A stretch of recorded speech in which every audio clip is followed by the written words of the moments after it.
حاضرین محترم، آج کی اس نشست میں جس سورہ کا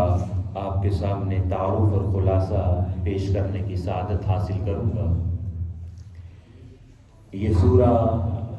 مریم ہے۔ سورہ مریم کے متعلق جو ہمارے پاس روایات موجود ہیں، اس میں ایک روایت ہے کہ اللہ رب العزت نے سورہ مریم کو مکہ المکرمہ میں نازل فرمایا۔ سورہ مریم میں حاضرین محترم 6 رکوع ہیں اور اس کی 98 آیات کریمہ ہیں۔ جیسا کہ آپ سب لوگ اس سورہ کے نام سے واقف ہیں، اس سورہ کا نام سورہ مریم ہے۔ اس کی وجہ یہ ہے کہ اس کے اندر رب کائنات نے سیدہ مریم سلام اللہ علیہا، جو حضرت عیسیٰ علیہ السلام ان کی والدہ ماجدہ ہیں، ان کا تذکرہ کیا ہے، ان کی عظمت کو بیان فرمایا ہے، ان کے واقعات کا ذکر فرمایا ہے، اور حضرت عیسیٰ علیہ السلام کی ولادت کا مکمل واقعہ اللہ رب العزت نے سورہ مریم میں بیان فرمایا ہے۔ کیونکہ کثرت کے ساتھ اس سورہ کے اندر سیدہ مریم سلام اللہ علیہا ان کا ذکر موجود ہے، اس لیے اس سورہ کو سورہ مریم کہتے ہیں۔ حاضرین محترم، اس سورہ کے متعلق میں 2 احادیث مبارکہ آپ کے گوش گزار کرنے کی سعادت حاصل کرتا ہوں اس کی فضیلت کے متعلق۔ آپ جانتے ہیں کہ ابتدائی دور میں مسلمانوں پر کفار نے، مشرکین نے بہت زیادہ تکالیف ڈھائی تھی۔ ان کو کہیں کیا بند کر دیں، کیا کر رہے ہیں؟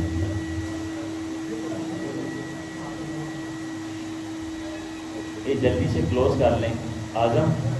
یہ بند کر دیں، یہ پہلے ختم کر لیا کریں آپ اس کو۔ حاضرین محترم، کفار اور مشرکین پر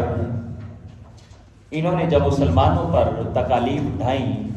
تو آپ جانتے ہیں کہ مسلمانوں نے حبشہ کی طرف ہجرت کی۔ کفار اور مشرکین نے حبشہ کی طرف اپنے چند بندوں کو روانہ کیا کہ وہ مسلمانوں کو واپس مکہ المکرمہ لے کر آئیں حبشہ سے۔ وہ نجاشی کے دربار میں پہنچے اور کہتے ہیں کہ مسلمانوں کو آپ واپس مکہ المکرمہ میں لوٹائیں۔ نجاشی کہتا ہے کہ میں پہلے مسلمانوں سے ملاقات کرنا چاہتا ہوں، ان کے احوال جاننا چاہتا ہوں۔ نجاشی کے دربار میں مسلمانوں کو بلایا گیا۔ نجاشی مسلمانوں سے کہتا ہے کہ رب کائنات نے مسلمانوں پر، آپ کے نبی پر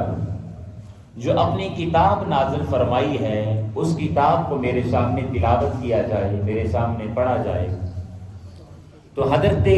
جعفر بن ابی طالب رضی اللہ تعالیٰ عنہ، آپ نے اس نجاشی بادشاہ کے سامنے سورہ مریم کی تلاوت فرمائی۔ جب سورہ مریم کی تلاوت فرمائی تو نجاشی سورہ مریم کی تلاوت سن کر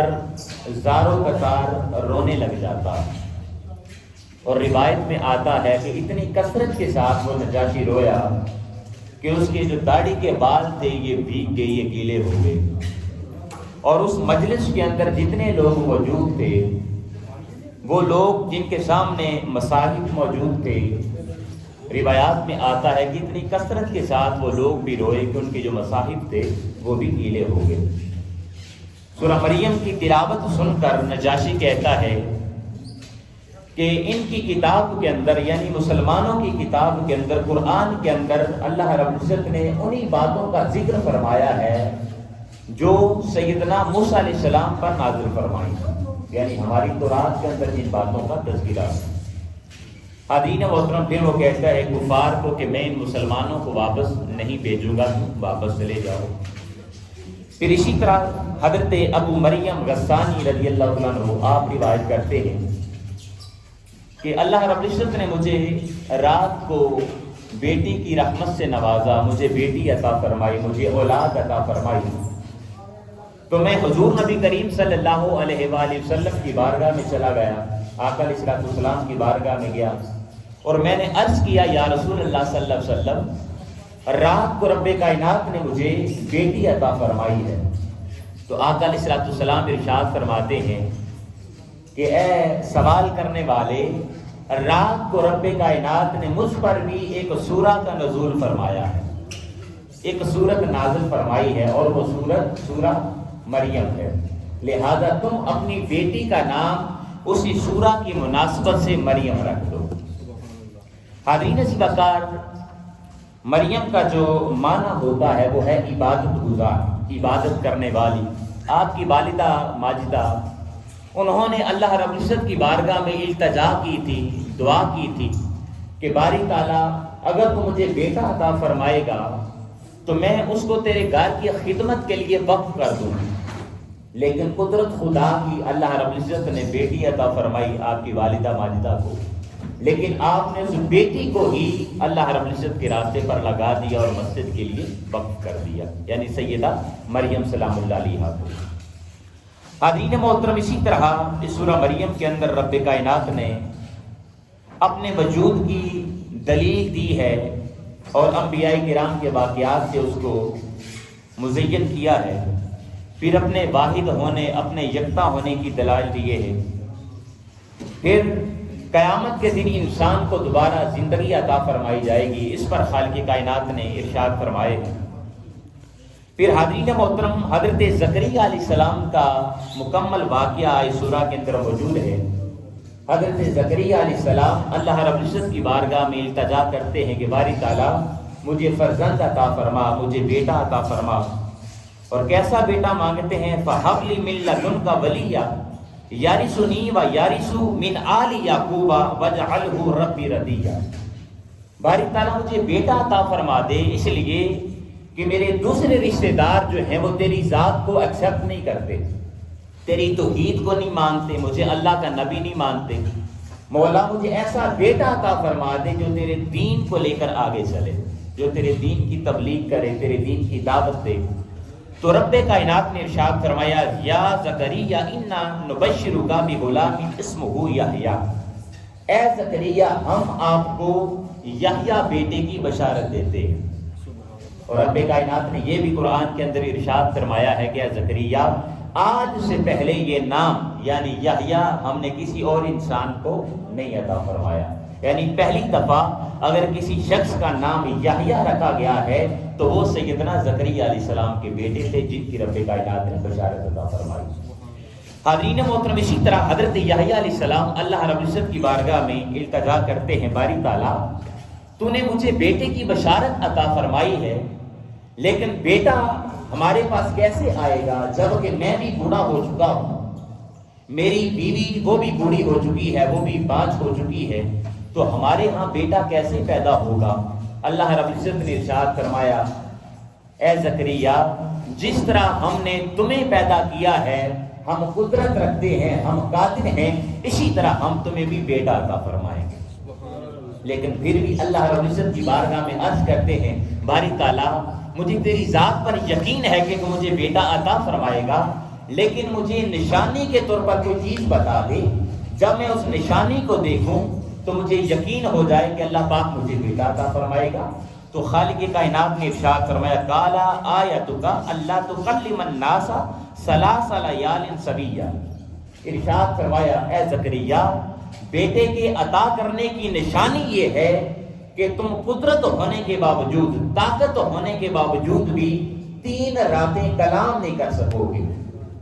3 راتیں بول نہیں سکو گے۔ اور حضور سیدی شیخ الاسلام ڈاکٹر محمد طاہر القادری مدد اللہ علیہ، آپ نے جو قرآن کریم کا ترجمہ کیا ہے اس کے اندر آپ نے رات کے ساتھ ایک بریکٹ کے اندر دن کا لفظ بھی استعمال فرمایا ہے۔ قرآن کریم کے اندر آیت کریمہ جو اللہ رب العزت نے نازل فرمائی ہے اس میں جو کلمہ ارشاد فرمایا ثلاث لیال یعنی 3 راتوں کا ذکر ہے، لیکن حضور شیخ الاسلام نے اس میں استدراج کر کے کیا کیا ہے، اس میں دن کا لفظ جو ہے اس کو بڑھا دیا ہے، یعنی 3 دن اور 3 راتیں اے زکریا آپ کلام نہیں کر سکیں گے۔ تو یہ مکمل واقعہ اللہ رب العزت نے سیدنا زکریا علیہ السلام اور سیدنا یحییٰ علیہ السلام کا یہاں پر بیان فرمایا ہے۔ پھر اسی طرح حاضرین محترم، سیدہ مریم سلام اللہ علیہا کو رب کائنات نے حضرت عیسیٰ علیہ السلام کی شکل میں بیٹا عطا فرمایا۔ آپ چونکہ ایک حجرہ میں زندگی بسر کرتی تھی، وہاں پر ہی خدا کی عبادت میں مشغول رہتی تھی، اللہ رب العزت اپنی قدرت سے ان کے حجرہ کے اندر بے موسم پھل بھی نازل فرما دیا کرتا تھا، کھانے آتے تھے ان کے پاس۔ سیدنا جبریل امین علیہ السلام جب سیدہ مریم سلام اللہ علیہا آپ کے پاس تشریف لائے تو آپ خوف زدہ ہو جاتی ہیں، آپ ڈر جاتی ہیں اور کہتی ہیں کہ آپ کون ہیں؟ چونکہ سیدنا جبریل امین علیہ السلام جب سیدہ مریم سلام اللہ علیہا کے پاس تشریف لائے تھے تو آپ بشری شکل میں تشریف لائے تھے، یعنی انسان بن کر تشریف لائے تھے، تو آپ جو خوف زدہ ہو گئی۔ تو حضرت سیدنا جبریل امین علیہ السلام آپ فرماتے ہیں کہ آپ ڈرے نہیں، بلکہ مجھے خالق کائنات نے بھیجا ہے اور مجھے سیدنا جبریل امین کہتے ہیں، اور میں آپ کو بیٹے کی بشارت دینے کے لیے آیا ہوں۔ سیدہ مریم سلام اللہ علیہا آپ عرض کرتی ہیں کہ اللہ پاک مجھے بیٹا کیسے عطا فرمائے گا جب کہ میری شادی نہیں ہوئی، میرا نکاح نہیں ہوا، کوئی مرد میرے قریب نہیں ہوا، تو میرے ہاں بیٹا کیسے پیدا ہوگا؟ تو خالق کائنات نے ارشاد فرمایا، سیدنا جبریل امین علیہ السلام کے ذریعے جو وحی بھیجی تو رب نے فرمایا کہ جس طرح خالق کائنات نے اس پوری کائنات کو تخلیق فرمایا ہے، اے مریم تجھے تخلیق کیا ہے، یہ زمین آسمان کی تخلیق اللہ رب العزت نے کی ہے، وہ قادر ہے ہر چیز پر، اسی طرح رب کائنات اس چیز پر بھی قدرت رکھتا ہے کہ وہ بن باپ کے آپ کو بیٹا عطا فرما دے گا۔ اور یہی وجہ ہے حاضرین محترم کہ رب کائنات نے سیدہ مریم سلام اللہ علیہا کو بیٹا عطا فرمایا سیدنا عیسیٰ علیہ السلام کی شکل میں۔ آگے حاضرین محترم جو واقعہ سیدہ مریم سلام اللہ علیہا اور سیدنا عیسیٰ علیہ السلام کا بیان ہوا ہے، حضرت عیسیٰ علیہ السلام کی ولادت جب قریب آئی تو آپ جانتے ہیں کہ جب کسی ماں کے ہاں اولاد جنم لینے کے قریب ہوتی ہے، یعنی بیٹا پیدا ہونا ہو یا بیٹی پیدا ہونی ہو، اور آخری وقت ہوتا ہے جب اس عورت پر، اس ماں پر، تو اس کو ایک تکلیف اٹھتی ہے، درد ذیل اس کو کہتے ہیں، تکلیف کی حالت میں ہوتی ہے ماں۔ جب سیدہ مریم سلام اللہ علیہا آپ نے بھی اس تکلیف کو محسوس کیا تو آپ چونکہ ایک درخت کے نیچے بیٹھی تھی اور وہ کھجور کا درخت تھا، تو رب کائنات نے ارشاد فرمایا، اے مریم آپ اس درخت کو اب دیکھیں، درخت جو کھجور کا ہوتا ہے اتنا ہلکا نہیں ہوتا، یعنی آپ اگر تھوڑا سا اس کو دھکا دیں تو ہلتا ہے جی، اگر زور لگائیں گے تو کب ہلتا ہے، لیکن وہ عورت تھی، خاتون تھی، تو یہ اللہ رب العزت نے اپنی نشانی ظاہر فرمانی تھی، تو فرمایا کہ آپ جب اس درخت کو ہلائیں گی، کھجور کے درخت کو، تو خالق کائنات کی قدرت سے تازہ کھجوریں آپ پر گرے گی، تازہ کھجوریں گری۔ اور رب کائنات نے ارشاد فرمایا کہ آپ اپنے نیچے دیکھیں، جب نیچے دیکھا تو خالق کائنات نے پانی کا ایک چشمہ جاری فرما دیا۔ اسی دوران سیدنا عیسیٰ علیہ السلام کی ولادت ہوتی ہے اور خالق کائنات نے ارشاد فرمایا کہ آپ کھجوریں بھی تناول فرمائیں، کھائیں بھی، اور پانی سے اپنی پیاس بھی بجھائیں، اور اپنے بیٹے کو دیکھ کر اپنی آنکھیں بھی ٹھنڈی کریں۔ پھر اس کے بعد حاضرین محترم سیدہ مریم سلام اللہ علیہا آپ اللہ رب العزت کی بارگاہ میں عرض کرتی ہیں، باری تعالیٰ اب میں اپنے اس بیٹے کو لے کر جب اپنی بستی کی طرف روانہ ہوں گی، اپنے شہر جاؤں گی، بستی والوں کے پاس جاؤں گی، تو لوگ اعتراض کریں گے، وہ کہیں گے کہ یہ بیٹا کہاں سے پیدا ہو گیا ہے، حالانکہ آپ کا تو نکاح بھی نہیں ہوا۔ اللہ رب العزت نے ارشاد فرمایا کہ آپ جب بستی والوں کے پاس جائیں تو انہیں جا کر کہہ دیں کہ میں نے ایک روزہ رکھا ہوا ہے، اور روزہ کس چیز کا ہے کہ نظر کا روزہ میں نے مانا تھا، اور آپ اپنے بیٹے کی طرف اشارہ کر دیں۔ سیدہ مریم سلام اللہ علیہا بیٹے کو لے کر، سیدنا عیسیٰ علیہ السلام کو لے کر جب بستی پہنچی، لوگوں نے اعتراض کرنا شروع کر دیا، تان و تشنیع کرنا شروع کر دیا۔ جی لوگوں کا کام یہی ہوتا ہے، جی تان و جب تشنیع کیا تو یہ بھی کہتے ہیں ساتھ کہ اے مریم تیرے والدین تو پاکیزہ تھے اور آپ کی ابھی شادی بھی نہیں ہوئی، اور یہ بیٹا کہاں سے آ گیا ہے؟ آپ کہتے ہیں کہ میں نے خالق کائنات کی نظر مانی تھی اور رب کائنات نے نظر کو پورا کیا ہے، لہٰذا میں کلام نہیں کروں گی، میں نے روزہ رکھا ہے، اور اشارہ کر دیا اس بیٹے کی طرف، یعنی عیسیٰ علیہ السلام کی طرف۔ وہ لوگ کہنے لگے کہ اے مریم یہ بیٹا جو چھوٹا سا بچہ ہے یہ کیسے کلام کرے گا، یہ کیسے بولے گا؟ لیکن سیدنا عیسیٰ علیہ السلام ابھی بالکل چھوٹے سے بچے ہیں، اور کیا کہتے ہیں، اس چھوٹے سے بچپن میں ہی بولتے ہیں اور اپنی والدہ سیدہ مریم سلام اللہ علیہا ان کی طہارت کی گواہی دیتے ہیں۔ قال انی عبد اللہ آتانی الکتاب وجعلنی نبیا، اے لوگوں مجھے اللہ رب العزت نے اپنا نبی بنا کر مبعوث فرمایا،